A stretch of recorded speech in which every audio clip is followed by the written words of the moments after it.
ఈ విధంగా ఇస్తాము. నెక్స్ట్ మీకే చూస్తాము, అవుట్పుట్ ఇస్తాం. అవుట్పుట్ ఇక్కడ చూస్తాం.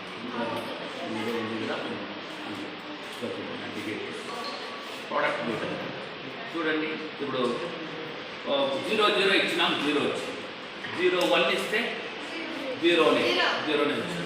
1 0 ఇస్తాం, అది కూడా 0. 1 1 ఇచ్చామనుకో వచ్చింది కదా. ఇది ఏంటంటే AND గేట్ యొక్క ఆపరేషన్. నెక్స్ట్ ఆర్ గేట్ అని కూడా ఉంది ఇంకొకటి. ఆర్ గేట్ అంటే అడిషన్ లాగా.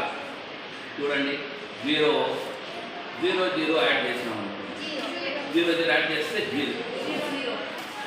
ఇక్కడ తీసుకెళ్ళి అవుట్పుట్ తీసుకెళ్ళి ఆర్ గేట్ కదా. ఆర్ గేట్ అంటే అడిషన్ అన్నమాట. 0 0 ఏమవుతుంది చెప్పండి? నెక్స్ట్ 0 + 1 ఏమవుతుంది? 1. 1 + 0 1. 1 + 1 2 అంటాం. కానీ బైనరీలో కంప్యూటర్లో మనకు 1 0నే ఉంటాయండి. 0 2 ఉండదు. బైనరీ సిస్టమ్ కంప్యూటర్లో ఎక్కువ ఉపయోగించేది బైనరీ సిస్టమ్. 0 1 0 1. 0 అంటే లైట్ ఆగిపోవడము, కరెంట్ రాకపోవడము. 1 అంటే కరెంట్ రావడం. కంప్యూటర్ అంతా లాంగ్వేజ్ లోపల ఇన్సైడ్ అంతా 0 1లే ఉంటాయి. ఓకే, 0 1లే ఉంటాయి. 0 అంటే కరెంట్ రాకపోవడము, 1 అంటే కరెంట్ ఉండడం. ఆ విధంగానే మొత్తం అంతా కంప్యూటర్ వర్క్ చేస్తూనే ఉంటుంది. మనం